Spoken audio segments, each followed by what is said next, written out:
হুজুরকে হুজুরের মূল্যবান তাকরীর পেশ করার জন্য সবিনয় দরখাস্ত পেশ করছি।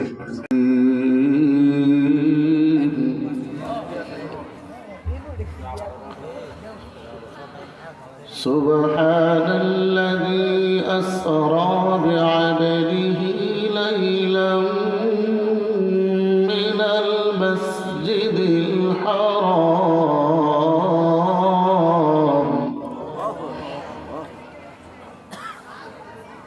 ইলাল মাসজিদিল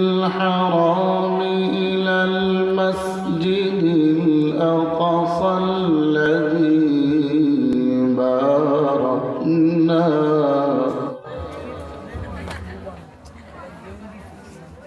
وقال رسول الله صلى الله عليه وسلم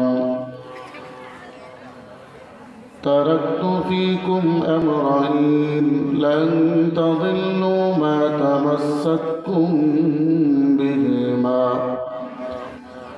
كتاب الله وسنة رسوله صدق الله مولانا العظيم وصدق رسوله النبي الأمي الكريم ونحن على ذلك لمن الشاهدين والشاكرين والحمد لله رب العالمين.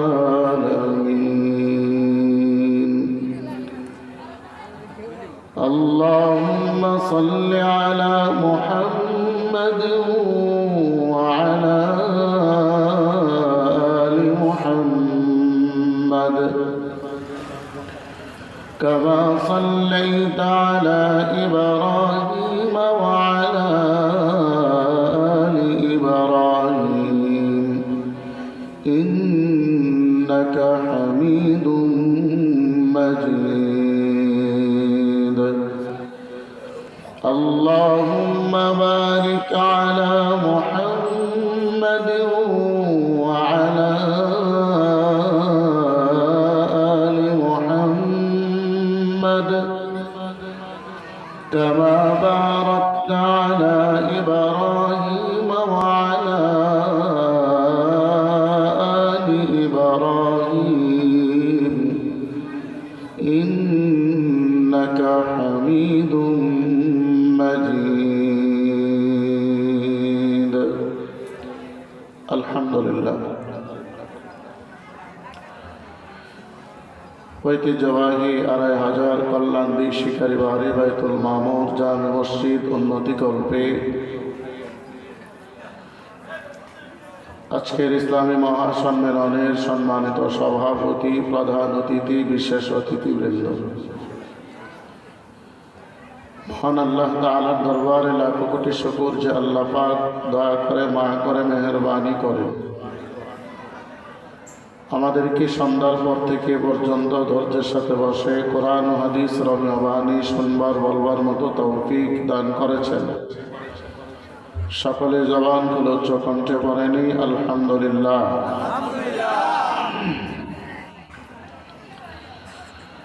লম্বা সময় আপনার আলোচনা শুনতেছিলেন আমার মহব্বতের ভাই হযরতুল আল্লাম হযরত মাওলানা উমর ফারুক আনসারী সাহেব দামাত বরকাতুহুম। আপনাদের ২৫০০-এর গর্ব, ২৫০০-এর নয়নমণি। আল্লাহ পাক হযরতের হায়াতে রিজিকে বরকত দান করুক, সকলে বলেন আমিন। আমি আপনাদের সামনে একটি আয়াত তিলাওয়াত করেছি, সূরা বনী ইসরাইলের প্রথম আয়াত। যে আয়াতের মধ্যে আল্লাহ তাআলা নবীজির মেয়ারাজ সম্পর্কে আলোচনা করেছেন। আল্লাহ নবীকে আল্লাহ জমিনে প্রেরণ করেছেন রহমত হিসাবে। কাফের বেঈমান মুশরিক যারা আছেন তাদের জন্যেও আমার মায়ার নবী হলেন রহমত। দুনিয়াতে আল্লাহ যত মাখলুক বানাইছেন সমস্ত মাখলুকের জন্য আমার নবী হলেন রাহমাতুল লিল আলামিন। এই নবী কালিমার দাওয়াত দিতে গিয়ে কাফেরদের হাতে অনেক অত্যাচারিত নির্যাতিত হয়েছেন। তায়েফে আল্লাহর নবীকে আঘাত করা হয়েছে, উহুদে আল্লাহর নবীকে দান শহীদ করা হয়েছে, শিহাবে আবু তালেবে আল্লাহর নবীকে বন্দি করে রাখা হয়েছে। অনেক কষ্ট সহ্য করেছেন, এরপরও কোনোদিন উম্মতের জন্যে আল্লাহর নবী আল্লাহর কাছে বদদুআ করেন না। সুবহানাল্লাহ বলতেন না? অনেক নবীরা আছেন উম্মতের জন্য বদদুআ করেছেন, কিন্তু আমার আপনার নবী কোনোদিন বদদুআ করেন নাই। নবীজি যখন কালিমার দাওয়াত দিতে গিয়ে অতিষ্ঠ হয়ে গেছেন কাফেরদের অত্যাচার নির্যাতনের কারণে, তখনই আল্লাহ নবীকে সুসংবাদ দিলেন, নবী আপনি আমি আল্লাহর দাওয়াতে আমার কাছে চলে আসেন। মসজিদে হারাম থেকে মসজিদে আকসা থেকে 7 আসমান পাড়ি দিয়ে জান্নাত জাহান্নাম দেখে সরাসরি আল্লাহর কাছে গেলেন আমার নবী। চিল্লায় বলেন আল্লাহু আকবার। কাফের ও বেঈমান আল্লাহর নবীকে অনেক প্রস্তাব দিয়েছেন, মোহাম্মদ তুমি কি চাও? বাড়ি চাও, ঘর চাও, টাকা চাও, নারী চাও, মক্কার যা চাইবা সব দেব, শুধুই তুমি কালিমার দাওয়াত বন্ধ করে দাও। নবী জবাব দিলেন, আমি কালিমার দাওয়াত বন্ধ করব তোমরা বলতেছো, আমার এক হাতে চন্দ্র আর এক হাতে যদি সূর্য এনে দাও, আল্লাহর কসম আমি মুহাম্মদ একটা মুহূর্তের জন্যেও কালিমার দাওয়াত বন্ধ রাখব না।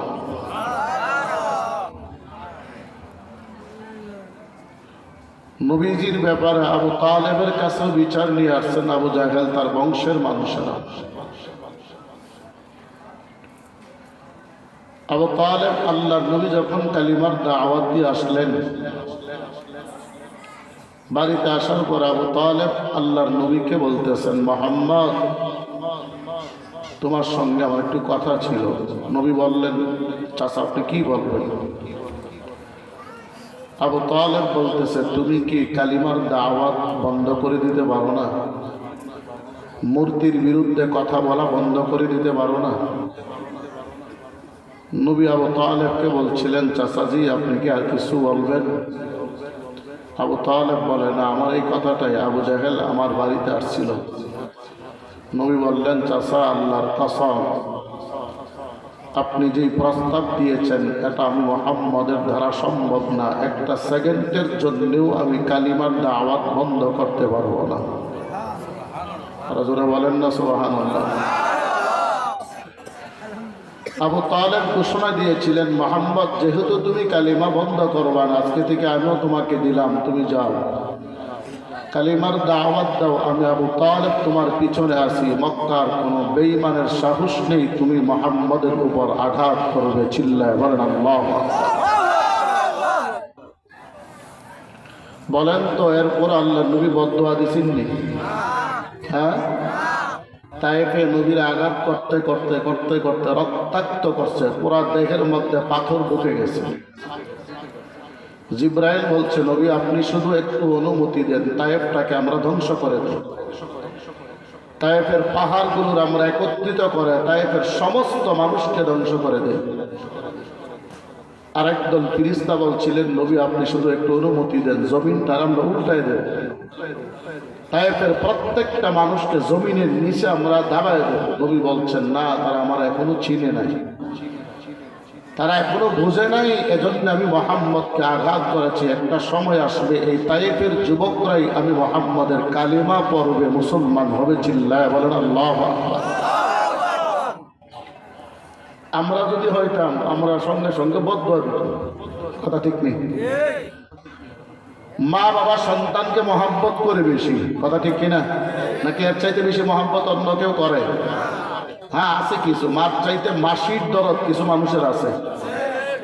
যেমন আজকালকে ফেসবুকে দেখতেছি সবাই তারেক জিয়ার বিরুদ্ধে লিখতেছে, যে তারেক জিয়ারে খালেদা জিয়া জন্ম দিয়া ভুল করছে, কারণ খালেদা জিয়া মৃত্যুবরণ করার অবস্থা, তারেক এখনো দেশে আসে না।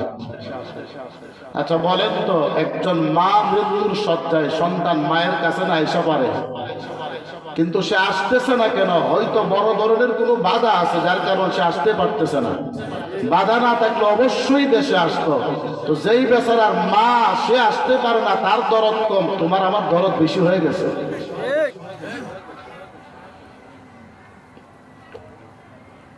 তো নবীজিকে তাইফের মানুষ আঘাত করে, এরপরও নবীজি বদদুয়া দেয় নাই। নবীজি বলছেন তারা বোঝে নাই, এক সময় বুঝবে, তারা আমি মুহাম্মদকে মানবে। সুবহানাল্লাহ বলেন। মুসলমান ইমানদার, আল্লাহর নবী আল্লাহর কাছে সিজদায় পড়ে কান্নার আওয়াজ, আয় আল্লাহ আমার উম্মত গুলোর আপনি গুনার কারণে ধ্বংস করে দিয়েন না। বারবার আল্লাহর কাছে কান্নার আওয়াজ। আল্লাহ কয় জিবরাইল আমার বন্ধুর কাছে যাও, আমার বন্ধুরে জানা দাও আমি আল্লাহ আমার বন্ধুকে উম্মতের জন্য পেরেশানি করতে দেব না। আমার বন্ধু যা চাইবে আমি আল্লাহ সব দেওয়ার জন্য প্রস্তুত। চিল্লায় বলেন সুবহানাল্লাহ। পয়গম্বর নূহ নবী ৯৫০ বছর কালিমা দাওয়াত দিলেন। আল্লাহ একদিন ডাক দেয়া কয়, পয়গম্বর নূহ, তোমার কোন উম্মত আর কালেমা পড়বে না, তোমার কোন উম্মত আর কালিমা পড়ে মুসলমান হবে না। নূহ নবী আল্লাহর কাছে হাত উঠায় দিল, মালিক যদি কালেমা না পড়ে তাদেরকে বাঁচিয়ে রাখার দরকার নাই, সবগুলোর আপনি ধ্বংস করে দেন। আল্লাহ ডাক দিয়ে বলে, রে পয়গম্বর নূহ, ধ্বংসের জন্য দোয়া করেছ, আমি আল্লাহ তো বড় মায়া করে আমার বান্দারে বানাইছি। আল্লাহ পয়গম্বর আপনি কিছু পাখির বানান, মাটি দিয়া পাখিগুলো বানালেন। আল্লাহ পয়গম্বর পাখিগুলোরে রোদের মধ্যে দিয়া শুকান। লম্বা সময় রোদের মধ্য দিয়া পাখিগুলোরে শুকাইলেন। আল্লাহ পয়গম্বর পাখিগুলোর আপনি স্তর একের পর এক সাজিয়ে রাখেন, সুন্দর করে সাজিয়ে রাখার পর আমার আল্লাহ একদিন অর্ডার দিয়ে দিলেন, পয়গম্বর লাঠি দিয়া আঘাত করে সব পাতিলগুলোর আপনি ভেঙ্গে চুরমার করে দেন। পয়গম্বর নূহ চোখের পানি ছেড়ে কান্নার আওয়াজ। আল্লাহ ডাক দেয়া কয়, পয়গম্বর আপনি কেন কাঁদেন? পয়গম্বর ডাক দে বলে, মালিক এত সুন্দর করে তো মায়া করি পাতিলগুলোরে বানাইলাম, এত সময় ধরে আমি রৌদ্রের মধ্যে শুকাইলাম, আজকে আপনি বলতেছেন পাতিলগুলোরে ভেঙ্গে ফেলার জন্য। আল্লাহ আমার বড় মায়া লাগতেছে। আল্লাহ কয়, পয়গম্বর একটা মাটির পাতিল ভেঙ্গে ফেলবা তোমার মায়া লাগে, আমি আল্লাহ তো মায়া করে আমার বান্দাগুলোরে বানাইলাম। আমি আল্লাহ ফিরিস্তাকে জিজ্ঞাসা করলাম, হে ফিরিস্তারা বলো, আমি আল্লাহ একটা দল জমিনের মধ্যে পাঠাবো। ফিরিস্তারা দেখি বলে, মালিক কারে আপনি পাঠাবেন? জিন্নাত আপনি জমিনে পাঠাইছিলেন, জিন্নাতারা জমিনে গিয়া ঝগড়া পাশা রক্ষারক্ষী করেছে। আয় আল্লাহ আর কাউকে বানানোর প্রয়োজন নাই, আমরাই তো আছি আপনার গোলামি করব। আল্লাহ পায়ে ফিরিস্তা, আমি আল্লাহ তোমারে বানাইছি একমাত্র আমি মাওলার গোলামির জন্য। আমি আল্লাহ এমন একটা মাখলুক বানাবো যেই মাখলুককে আমি আল্লাহ গুনাহ করার ক্ষমতা দেব। আমি আল্লাহ যেই মাখলুককে নেক আমল করার ক্ষমতা দেব, আমি আল্লাহ ওই বান্দাকে টেলিভিশন দেখার ক্ষমতা দেব, সুদ খাওয়ার ক্ষমতা দেব, ঘুষ খাওয়ার ক্ষমতা আমি আল্লাহ দেব। এরপরও আমি আল্লাহ দেখতে চাই আমার কোন বান্দা জমিনের গুনাহ ছেড়ে আমি মালিকের দরবারে সিজদায় পড়ে কান্নার আওয়াজ এরি ফেরেশতা শুনে না। আমার যে বান্দা জমিনের গুনাহগুলো ছেড়ে আমি মালিকের দরবারে সিজদা করে তওবা করবে, আমি আল্লাহ ওয়াদা দিয়ে দিলাম ওই বান্দার জীবনের সব গুনাহগুলি আমি আল্লাহ মাফ করে দেব। আর জোরে বলেন না সুবহানাল্লাহ। এরই কল্যাণীর মুসলমান ভালো করে বুঝো, আল্লাহ পাক এবার নূহ নবীরে ডাক দেয়া কয়, পয়গম্বর নূহ, আপনি আপনার উম্মতগুলোরে ধ্বংস করে দেওয়ার জন্য দোয়া করেছেন, আপনি একটা নৌকা বানায় নেন। নূহ নবীকে আল্লাহ নৌকা কি দিয়া বানাবো আমি তো জানি না। আল্লাহ পাক নূহ পয়গম্বর শাল গাছের কাঠ দিয়ে আপনি নৌকা বানাবেন। নূহ নবীকে আল্লাহ কাঠ কোথায় পাবো? আল্লাহ কয় আমি শাল গাছ দিয়ে দিলাম।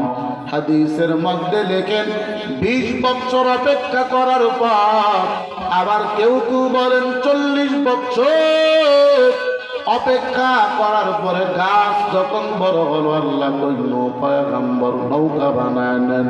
এবার নূহ পয়গম্বর আল্লাহকে বলেন, আয় আল্লাহ নৌকা কিভাবে বানাবো আমি তো জানি না। আল্লাহ কয় আমি ইঞ্জিনিয়ার পাঠিয়ে দিলাম জিবরাইল। নূহ নবীকে আল্লাহ ইঞ্জিনিয়ার পাঠাবেন। নৌকা কতটুকু লম্বা হবে আমি জানি না। আল্লাহ কয় 80 গজ লম্বা হবে, ফাঁসি হবে 50 গজ। নূহ নবীকে আল্লাহ সামনের লেঙ্গুরটা কতটুকু উঁচা হবে? আল্লাহ বলেন 30 গজ উঁচা 3 তলা বিশিষ্ট নৌকা বানাবো। নূহ নবী আল্লাহর কথা অনুযায়ী নৌকা বানালেন। এবার সব বেঈমানের দল পয়গম্বর নূহ নবীর সঙ্গে ঠাট্টা মস্কারি করে, এরে নূহ তোমার আল্লাহ না প্লাবন দিবি, বন্যা দিবি, পানি সারা নৌকা বানাইলা, নৌকা চালানোর জায়গা নাই। এ কল্যাণীর মুসলমান বলো আমার আল্লাহ বন্যা দেওয়ার ক্ষমতা আছে কি নাই? আরো জোরে বলেন আছে কি নাই? এ মুসলমান তাকায় দেখ, বন্যার সময় এত পানি বাংলার জমিনে আসে, বন্যা শেষ হলে পানিগুলো যাই কই? আল্লাহ কয় আমি পানি দিলাম, আমি আল্লাহ আবার পানিগুলোরে গায়েব করে দিলাম। চিল্লায় বলেন আল্লাহু আকবার। এবার নূহ নবী নৌকা বানাইয়া রাখলেন। সব বেঈমানের দল নূহ নবীর সঙ্গে ঠাট্টা মস্কারি করে। এমনকি রাতের বেলা নূহ নবীর নৌকায় এসে তারা বাথরুম করে, পায়খানা করে, নৌকাটা বোঝাই করে ফেললেন। নূহ নবী আল্লাহর কাছে দোয়া করে, মালিক নৌকা বানালাম, তুমি বলেছ এখন তো নৌকাটা পাক করে দিয়েছি।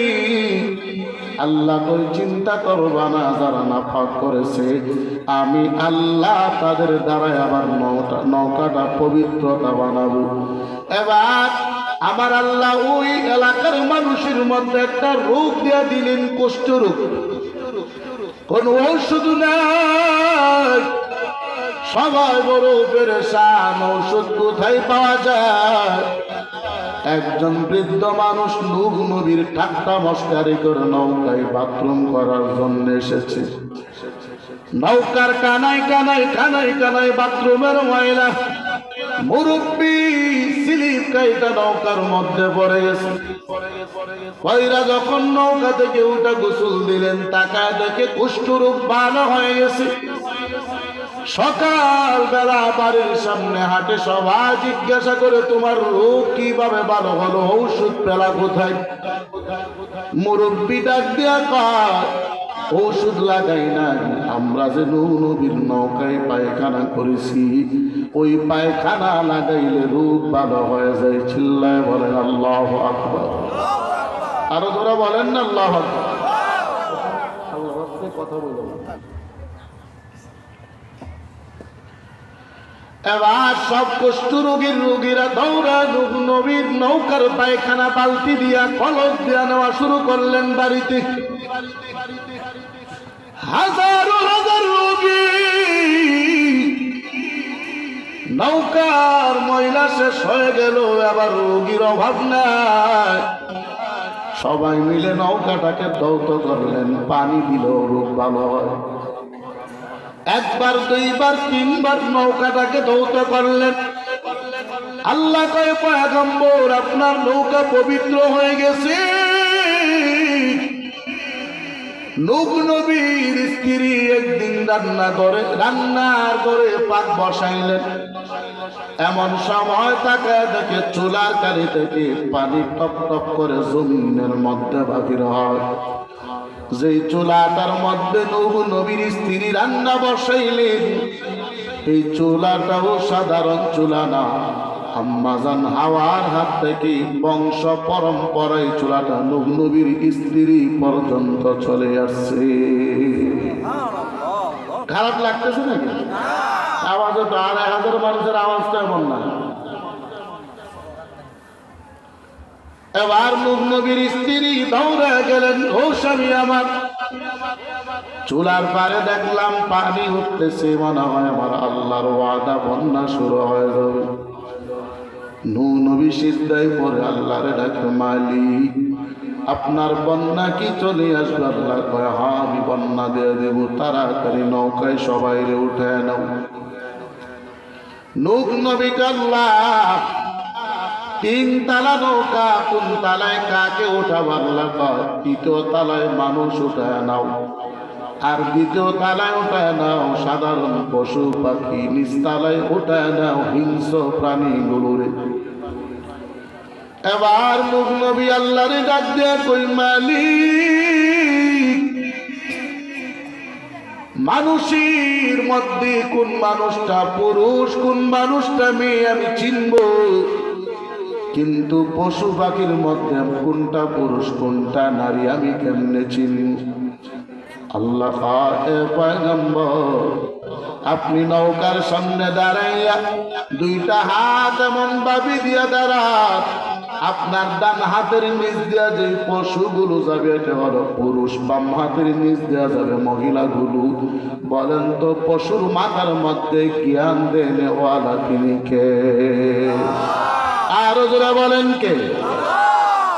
এবার নূহ নবী দাঁড়াইলেন, কেউ আসে না। নূহ নবী আল্লাহ আপনারা বললেন, জঙ্গলের প্রাণীগুলো আসবে কই? আল্লাহ কয়, নূহ নবী জমিনের দিকে তাকান, তাকায় দেখেন আপনার যাত্রী নৌকা ওঠার জন্য সামনে আগমন। নূহ নবী তাকায় দেখে নৌকার সামনে যিনি আসছেন এটা হলো আল্লাহর ছোট্ট মাখলুক, একটা পিপিলিকা হাজির। আর ধরে বলেন না সুবহানাল্লাহ। মনে রাখবেন নূহ নবীর নৌকার প্রথম যাত্রীর নাম কি? সবাই বলেন। আমি জিজ্ঞাসা করবো, এই যুবকরা সামনে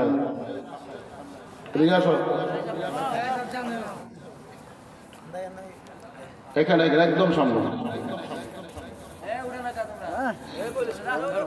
নূহ নবীর নৌকার প্রথম যাত্রীর নাম কি? সবাই বলতে হবে, নাম কি?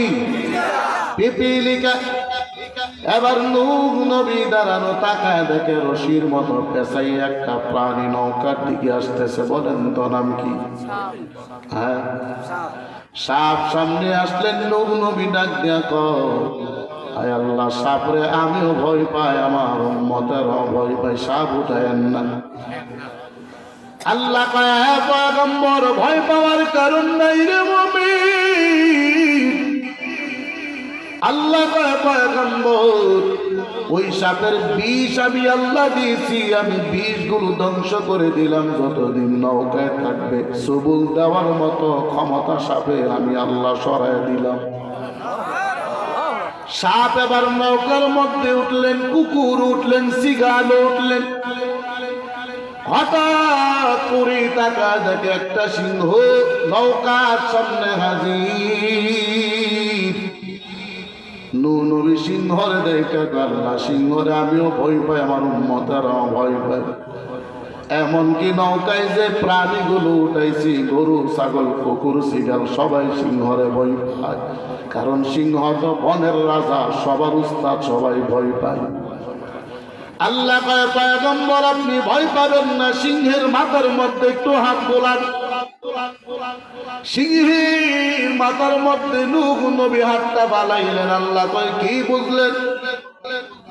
নবী কয়, আল্লাহ বুঝলাম তার মাথাটা বড় গরম, আঙ্গুরে খাওয়ার জন্য মাথা গরম হয়ে গেছে। আল্লাহ কয়, না না, আমি একটা নতুন রোগ দিয়া দিলাম তার শরীরের মধ্যে, যেই রোগের নাম হলো জ্বর। চিল্লায় বলেন আল্লাহু আকবার। বলেন তো জমিনে জ্বর নামক রোগটা কোন মাখলুককে আল্লাহ দিয়েছেন? কথা কয় না, এগুলো ইতিহাস। নূহ নবীর নৌকার প্রথম যাত্রীর নাম কি? জ্বর নামক। আমরা জ্বর উঠিনি। এই জ্বর নামক রোগ আল্লাহ জমিনে সর্বপ্রথম কারে দিছেন? সিংহকে। নূহ নবী বলে, মালিক জ্বর দিন তাতে কি লাভ? সিংহের তো মাথা গরম। আল্লাহ পয়গম্বর, জ্বর এমন একটা রোগ, যত শক্তিশালী হয়, জ্বর উঠলে শক্তিশালী মানুষ তো দুর্বল হয়ে যায়। কিছু খাওয়ার মনে চাবে না, মানুষ তো দূরের কথা, ভাতও খাইতে মনে চাই না। বাজারির মিষ্টি এনে দিলে মুখে দিয়া বলবে মিষ্টি গুলো তিতা। কথা ঠিক কিনা? বলেন তো মিষ্টি তিতা নাকি মিঠা? তার কাছে তিতা লাগে কেন? মিষ্টির কোনো দোষ নাই, দোষ হলো তোমার মুখের মধ্যে জ্বর। কথা ঠিক কিনা? এ মুসলমান, ভালো করে বুঝো। এবার সিংহরে আল্লাহ নৌকা উঠাইলেন, নূহ নবী সবাই নৌকায় চড়লেন। মনোযোগ দিয়া শুনবেন। এবার নূহ নবী নৌকার মাথার দিকে তাকায় দেখি আর একটা প্রাণী নৌকার মধ্যে উঠতে চাই।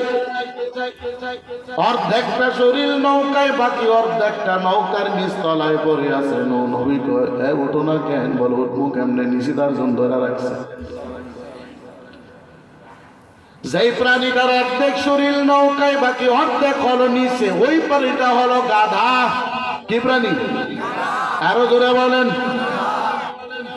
নূহ নবী কই, কে তোমার লেন্দায় ধরেছে বলো?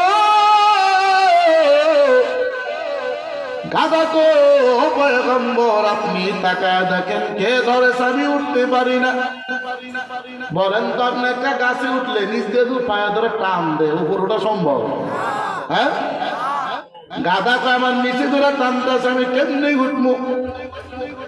নূহ নবী আবার তাকায় দেখে গাধার লেঞ্জার মধ্যে যিনি ধরছেন তিনি হলেন ইবলিস, শয়তান। গাধার লেঞ্জাই ধরা। চিল্লায় বলেন সুবহানাল্লাহ। এখান থেকে বোঝা যায়, জমিনে যারা আল্লাহকে কটূক্তি করে, নবীর কটূক্তি করে, কোরআনের বিরুদ্ধে যারা কথা কয়, সবগুলো হলো গাধার বাচ্চা। কথা ঠিক কিনা? কারণ কোরআনের বিরুদ্ধে কথা তো তখনই বলে যখন তার কাদের মধ্যে শয়তান সওয়ার হয়।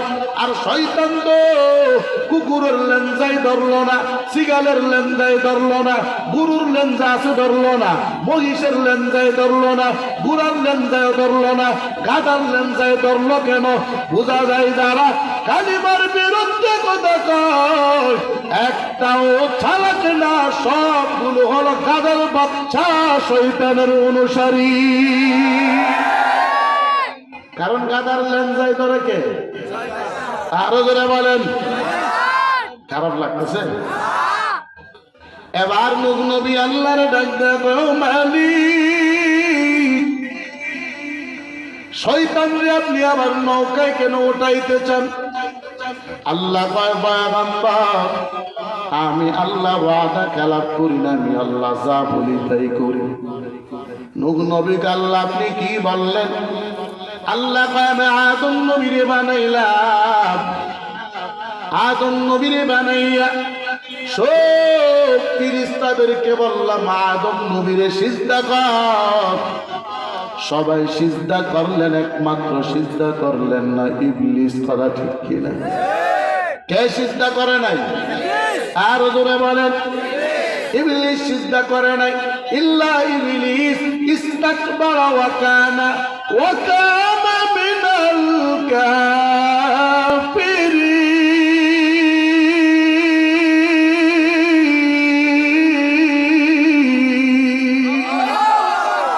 আল্লাহ কয় ইবলিস সিজদা করলা না কেন? ইবলিস আল্লাহ ইস্তাকবার মানে অহংকার, আমার চাইতে বড় কেউ নাই। আমগো মধ্যে আসেনি? হ্যাঁ, নাই মনে হয়।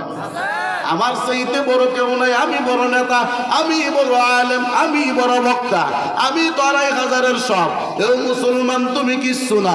এখন যদি আজরাইল আসে, আল্লাহর কসম তুমি ২,৫০০-এর জন্য কিচ্ছু না। তোমার চাইতে একটা কুকুরের দাম মানুষের কাছে বেশি। কথা ঠিক কিনা? আমগো দেশে তো মানুষের দাম নাই। কথা ঠিক নেই? এই যে ২০২১ সনে দেখলাম ইন্ডিয়ার একটা হাতি বাংলাদেশে ঢুকছিল করোনার পরের বছর। হাতিটা অসুস্থ হয়েছে, আমার দেশের প্রধানমন্ত্রী বলছে যত বড় বড় ডাক্তার আছে লাগাও, হাতিরা চিকিৎসা ভালো করতে হবে। কারণ হাতিটা বাঙালি না, হাতিটা হলো ইন্ডিয়ান। কথা ঠিক কিনা বলো? ইন্ডিয়ার বর্ডার ক্রস করে বাংলাদেশে চলে আসছিল, হাতিটাকে গুলি করা হয়েছে। প্রধানমন্ত্রী ঘোষণা দিয়েছে হাতিটাকে সুস্থ করা লাগবে। অথচ ২০২৪-এ আমার ছাত্র ভাইদের বুকে গুলি করেছে আর হাসপাতালে গিয়ে বলেছে একজন কেউ চিকিৎসা করবা না, সবগুলো যেন মারা যায়। বোঝা গেল তার কাছে মানুষের দাম নাই, ইন্ডিয়ার হাতিরও দাম বেশি। কথা ঠিক কিনা? এবার কি খারাপ লাগতেছে? হ্যাঁ, আওয়াজ একটু বেশি দিয়ে। ২,৫০০-এর মানুষ তো মোটামুটি সবাই চিনেন, আমার চিনেন না? ২,৫০০ তো প্রোগ্রামও বেশি আমার। গত ২ দিন আগমন এসে গেছি জাঙ্গালিয়া, আজকে আবার আসলাম। আগামীকালও ২,৫০০-এ কোথায় আমি জানি না, জাহাঙ্গীর ভাই প্রোগ্রাম নেওয়া। এরপরের দিন মনে আবার ২,৫০০, এরপরের দিনও ২,৫০০। ৩ তারিখে জাঙ্গালিয়া শ্যামরাকান্দি। হয়তো ওই দিন আবার উমর ফারুক আনসারিবের মাদ্রাসা আমার দাওয়াত, কিন্তু আসবো না, সময় কম, যেন অন্যদিকে চলে যাবো। তো ২,৫০০ তো মাহফিল বেশি, মহাব্বতও করেন বেশি। মহাব্বত কম করেন না? হ্যাঁ, মুসলমান ইমানদার, আল্লাহ ডাক দেয়া পায় পয়গম্বর ইবলিস আদম নবীর সিজদা করল না, আমি আল্লাহ তারে জান্নাত থেকে বাহির করে দিলাম। ইবলিস আবার আল্লাহকে বলল মালিক জান্নাত থেকে বাহির করবা, কিন্তু আমার কিছু শর্ত আছে। ১ নাম্বার, আমার কিয়ামত পর্যন্ত হায়াত দেওয়া লাগবে। ২ নাম্বার, আপনার বান্দার রোগে রোগে রোগে রোগে চলার মতো ক্ষমতা আমার দেওয়া লাগবে। আল্লাহ বললেন ইবলিস যাও, আমি তোমার কিয়ামত পর্যন্ত হায়াত দিয়া দিলাম। মানুষের রোগে রোগে তুমি ঢুকে ঢুকে ঢুকে ঢুকে চলতে পারবে, ক্ষমতা আমি আল্লাহ তোমারই দিলাম। কি করবা? ইবলিস আল্লাহ তোমার একটা বান্দারেও নামাজ পড়তে দেব না, রোজা রাখতে দেব না, সবগুলোরে বেনামাজি বানাবো, সুদখোর বানাবো, টিভি দেখনেওয়ালা বানাবো। আল্লাহ কতদিন? যতদিন বাঁচবে ততদিন। আল্লাহ কয় ৫০ বছর হায়াত দেব আমার বান্দারে, তুমি ধোঁকা দিবা কতদিন? বলে ৫০ বছর। আল্লাহ কয় মৃত্যুর আগে যদি ১টা মিনিট সময় নিয়ে আমি আল্লাহর কাছে সিজদা দিয়া তওবা করে ফেলে, তোমার ৫০ বছরের ধোঁকা আমি আল্লাহ মাফ করে বান্দাকে জান্নাতের মালিক বানাবো। এবার আল্লাহ ডাক দেয়া কয় রে পয়গম্বর, আমি আল্লাহ তো ওয়াদা দিয়েছি ইবলিসকে নৌকায় উঠাইলাম এজন্য, কারণ আজকে যারা নৌকায় থাকবি তারা সারা দুনিয়ার সবগুলো আমি আল্লাহ ধ্বংস করে দেব, কেউ বাঁচবে না। যদি ইবলিসকেও ধ্বংস করে দেয় আমি আল্লাহর ওয়াদা খেলাফ হয়ে যাবে। এরই পয়গম্বর ইবলিসকে তুমি নৌকায় উঠায় নাও। ইবলিস জন্মের আগে ইবলিসের আব্বা ছিল খবিস, তার আব্বার নাম, তার আব্বার বাবার নাম হলো কামুস, কামুসের সন্তানের নাম হলো খবিস, খবিসের সন্তানের নাম হলো ইবলিস। ইবলিস যখন জন্মগ্রহণ করেছে তার মাথার জ্ঞান বুদ্ধি ছিল বেশি। খবিস তার একজন বন্ধু ছিল শালবুক, শালবুকের কাছে নিয়ে ইবলিসকে দিলে, অশালবুক আমার সন্তানকে একটু শিক্ষা দাও। আমরা দেয়নি? হ্যাঁ, সন্তানদের মসজিদে দেয়, হুজুরের কাছে দেয়, হুজুর আমার সন্তানটা আর্মি শিখায়, দেয় কিনা? তো খবিস ইবলিসের আব্বা, খবিস না ইবলিস যদি শালবুকের কাছে, শালবুক ছিল তখনকার জমানায় সবচাইতে বড় পণ্ডিত। পণ্ডিত মানে বড় আলেম, জ্ঞানী। শালবুক ইবলিসকে লেখাপড়া করালেন। ইবলিস এত পরিমাণ জ্ঞানের অধিকারী, একবার যা দেখে জীবনে কোনোদিন আর বলে না। কিন্তু তার একটা খারাপ স্বভাব। শালবুক খবিসের কাছে এসে কয়, খবিস তোমার সন্তান একটা জন্ম হয়েছে, তার জ্ঞান ভালো, বুদ্ধি ভালো, কিন্তু তার একটা কাজের কারণে সে জমিনের মধ্যে লাঞ্ছিত হবে। খবিস বলে কি কারণ? বলে তোমার সন্তানের অহংকার বেশি, মুরব্বীদেরকে মানতে চাই না। এবার খবিস বলে আমার সন্তানটা তোমার কাছে দিলাম, তুমি সুন্দর করে তার শিক্ষা দাও, আদব ওয়ালা বানাও। ওইদিকে জমিনের মধ্যে রাজত্ব করে খবিস, খবিস সব জিন্নাতগুলোর আঘাত করে, অত্যাচার করে, নির্যাতন করে। আমগো দেশে আসেনি এমন? এলাকার মধ্যে যদি এলাকার সভাপতি হয়, রাজনৈতিকভাবে গরিবদের উপর আঘাত, অত্যাচার, নির্যাতন, এলাকার মানুষগুলো সবাই তার প্রতি অতিষ্ঠ হয়ে যায়, সবাই তার বদদুয়া দেয়, ধ্বংস করে দেয় না কেন?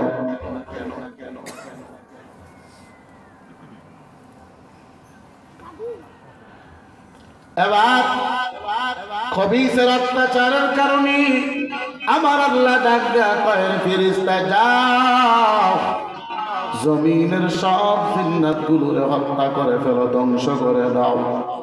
ফেরেশতারা জমিনে আসলেন, সব জিন্নাতগুলোরে ধ্বংস করে দেবে। এমন সময় কিছু জিন্নাত পলায়ন করে চলে গেছেন পাহাড়ের চূড়ায়, বিভিন্ন জায়গায়। কিছু জিন্নাতকে ফেরেশতারা হত্যা করে ফেললেন, ধ্বংস করে ফেললেন। ধ্বংস করতে করতে খবিসের বাড়িতে গেলেন। ইবলিস ছোট্ট সন্তান তখন। ইবলিসের চেহারা বড় সুন্দর। ফেরেশতা ইবলিসের দিকে তাকাইয়া বড় মায়া লেগেছে। আল্লাহ রাখা, আল্লাহ এই সন্তানটাকে আমরা মারব না, সন্তানটাকে আমরা আমাদের সঙ্গে আসমানে নিয়ে আসব। আল্লাহ তো জানে ইবলিসকে, জানেনি? কথা কয় না, আল্লাহ জানেনি? ফেরেশতা কয়, আল্লাহ ইবলিসের চেহারা বড় সুন্দর, ইবলিসকে হত্যা করব না, আসমানে নিয়ে আসবো। আল্লাহ কই নিয়ে আসো। ফেরেশতারা প্রথম আসমানে নিলেন, ফেরেশতারা নিয়ে ইবলিসকে ইবাদত শিখায়। এমনে এমনে এমনে এমনে এইভাবে আল্লাহর ইবাদত করা লাগবে। ওই ইবলিস আসমানে এত পরিমাণ ইবাদত, আসমানের ফেরেশতারা পর্যন্ত ইবলিসের সঙ্গে ইবাদত করে পারে না। 100 বছর প্রথম আসমানে ইবলিস ছিল, 100 বছরে প্রথম আসমানের সমস্ত ফেরেশতার উস্তাদ হয়ে গেছে ইবলিস। এবার আল্লাহ কই দ্বিতীয় আসমানে নিয়ে আসো। এমন করে করে করে করে 7 আসমানে 700 বছর ছিল। ইবলিসের এত পরিমাণে ইবাদত, আল্লাহ 7 আসমান পাড়ি দেওয়ার পরে আল্লাহ কয়, হে ইবলিস আজকে তোমার আমি বানাই দিলাম মুআল্লিমুল মালাইকা, সব ফেরেশতাদের সর্দার উস্তাদ হলা তুমি ইবলিস। তুমি সব ফেরেশতাকে আমল শিক্ষা দিবা। ইবলিসকে আমার আল্লাহ একটা চেয়ার দিলেন, উস্তাদের চেয়ার। ইবলিস চেয়ারে বৈশা ভাবতেছে আর কারো চেয়ার নাই, আল্লাহর একটা সিংহাসন, আমার একটা সিংহাসন, মনে হয় আমি আল্লাহর পরের স্থানী আমার। চিল্লায় বলেন নাউজুবিল্লাহ। ওই অহংকার ঢুকে, যেহেতু আল্লাহ চেয়ার দিয়েছেন, ইবলিস ভাবতেছে সব ফেরেশতা তো আমার সর্দার, সব ফেরেশতা কি আমার ছাত্র। তো যেহেতু সব ফেরেশতা আমার ছাত্র, আমার কথা ছাড়া তারা এক কদমও লড়বে না। যদি কোনোদিন আল্লাহর সঙ্গে আমার কোনো দ্বন্দ্ব হয়, ঝগড়া হয়, তাহলে আমি আমার ফেরেশতা ছাত্রদেরকে নিয়ে আল্লাহর বিরুদ্ধে একটা দল ঘোষণা করে ফেলবো। কথা ঠিক কিনা বলেন? আল্লাহ কয় ফেরেশতা না, আদমকে সিজদা করো। ইবলিস কই সিজদা করবা না, সব ফেরেশতা সিজদা করলো, ইবলিস আর আল্লাহ তখন ইবলিসকে বাহির করে দিলেন জান্নাত থেকে। ওই সময় আল্লাহ ওয়াদা দিয়েছিলেন কিয়ামত পর্যন্ত হায়াত। এবার নূহ নবীর নৌকায় ইবলিস উঠলেন। নূহ নবী নৌকা নিয়ে প্লাবন শুরু হয়ে গেছে, ঘুরতে ঘুরতে ঘুরতে ঘুরতে কাবার চত্বরে নৌকা চলে গেছেন। নূহ নবীর নৌকাটা আপনাদের এই কল্যাণ দিয়েও আসছেন। চিল্লায় বলেন সুবহানাল্লাহ। আরো আসতে বলেন না সুবহানাল্লাহ। পৃথিবীর এমন কোন জায়গা নাই যে জায়গায় এই নৌকাটা আল্লাহ নেন নাই। সমস্ত পৃথিবী ঘুরছেন এই নৌকাটা। ঘুরতে ঘুরতে সর্বশেষ কাবার সামনে গিয়ে হাজির। এখানে লম্বা ইতিহাস। আল্লাহ যখন বন্যা দেবে, প্লাবন দেবে, ওই কাবা, যে কাবা বর্তমানে আমরা হজ্জে যাই, ওই কাবা ঘর আমার আল্লাহ ফেরেশতার মাধ্যমে উঠাইয়া চতুর্থ আসমানে নিয়ে গেছেন। সুবহানাল্লাহ। মনে রাখবেন, কই নিয়ে গেছেন বলেন তো? নৌকার প্রথম যাত্রীর নাম কি? হ্যাঁ, জ্বর নামক রোগ আল্লাহ কারে দিছেন? এর আগে কাউরে দিছেন? মনে রাখবেন। ওই বন্যার সময় কাবা ঘর আসিল কই? জিবরাইলের অফিস চতুর্থ আসমানে। নূহ নবীর নৌকাটা পুরা দুনিয়া ঘুরে ঘুরে ঘুরে ঘুরে বার গেলেন। কাবার চত্বরে যাওয়ার পর নৌকাটা অটোমেটিক চক্কর দেওয়া শুরু করলেন। 7টা চক্কর দিলেন। 7টা চক্কর দিয়া নৌকাটা নিয়ে জুদি নামক একটা পাহাড়ের সামনে গিয়া ভিড়লেন। জুদি পাহাড়ের কাছে যাওয়ার পর পানি শুকায় গেছেন। এখন জমিনে নামবেন। নূহ নবী কয় জমিনে নামবো, আগে পরীক্ষা করি জমিনে নামার মতো মাটি শুকাইছে কিনা। নূহ নবী কাওয়া, কাওয়া চিনেননি? হ্যাঁ, আর একটা চিনেন না? কাক চিনেননি? কাক, নৌকার মধ্যে কাক আসেনি? সব মাখলুক তো নৌকায় আছে। এবার নূহ নবী কাককে ডাক দিয়ে বলি, রে কাক, যাও জমিনে গিয়া মাটি পরীক্ষা করে দেখো আমরা নামতে পারবো কিনা। কারণ মাটির মধ্যে কিছু জায়গা আছে যে জায়গায় কাদার মধ্যে মাঝে মধ্যে নামলে নিচের দিকে দাবে যায়। কথা ঠিক কিনা? আসেনি? তো নবী কাওয়ারে পাঠাইলেন। কাক গেলেন মাটি পরীক্ষা করার জন্য। গিয়া দেখে একটা মরা গরু, মরা কাক আর মাটি চেক করে না, মরা গরু খাওয়া শুরু করছে। অনেক সময় হয়ে গেল, কাক আর ফেরত যায় না। নূহ নবী বলে, কোথায় কাক? এত সময় লাগার তো কথা না। নূহ নবী এবার কবুতরকে বললেন, এ কবুতর, তুমি যাও মাটি পরীক্ষা করে আসো। কবুতর মাটি পরীক্ষা করে কাকের আগে নৌকায় চলে আসছে। ঈশা কয়, নবী, জমিনে নামার মতো পরিস্থিতি আছে, মাটিটা শুকায় শক্ত হয়ে গেছে। এমন সময় কাক চলে আসছে। নূহ নবী কয়, কাক এত দেরি করলে কেন? কাক দেখে বলে, ও পয়গম্বর, আমি গেলাম মাটি পরীক্ষার জন্য, গিয়া দেখি একটা মরা গরু, মরা গরুটা খাওয়ার জন্য বসে গেলাম। নূহ নবী বলল, একা তুই কিয়ামত পর্যন্ত জমিনে থাকবে, কিন্তু কোনো মানুষ তোরে মহব্বত করবে না, বাসাও দিবে না। আর কবুতরকে বললেন, এ কবুতর, কিয়ামত পর্যন্ত জমিনে থাকবা, তোমার জন্য মানুষেরা বাসাও বানাবে, তোমার জন্য খানাও দিবে, তোমার মহব্বত করবে। কিয়ামত পর্যন্ত কবুতর মানুষ মহব্বত করবে, কিন্তু কাককে কোনো মানুষ মহব্বত করে না। কথা ঠিক কিনা? করেননি আপনারা? কাক পালেননি কেউ? কবুতর নূহ নবী বলছিল। এই কথা বলার অর্থ হলো, আমার নবী কোনদিন বদদুয়া দেই নাই। নূহ নবী বদদুয়া দিছিনি?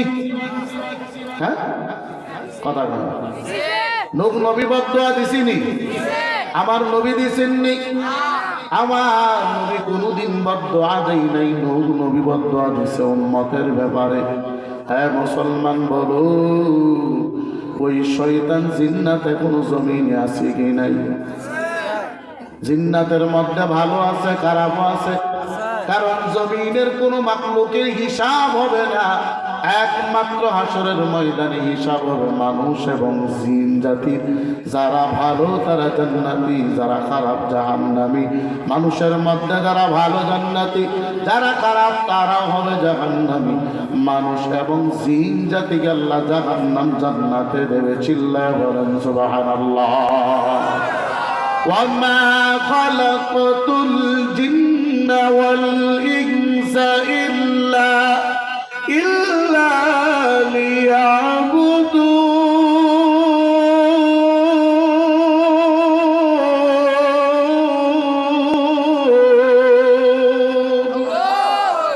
ما خلقت الجن والإنس جز عبادت نست مقصد انجا یا الہی مجھ سے مجھ کو دور کر تاکہ دیکھو مجھ میں تجھ کو ایک نظر یا الہی تو میرا معبود ہے یا الہی تو मेरा माशूक है। হ্যাঁ মুসলমান, বলো মরণ থেকে বাঁচা সম্ভব কিনা?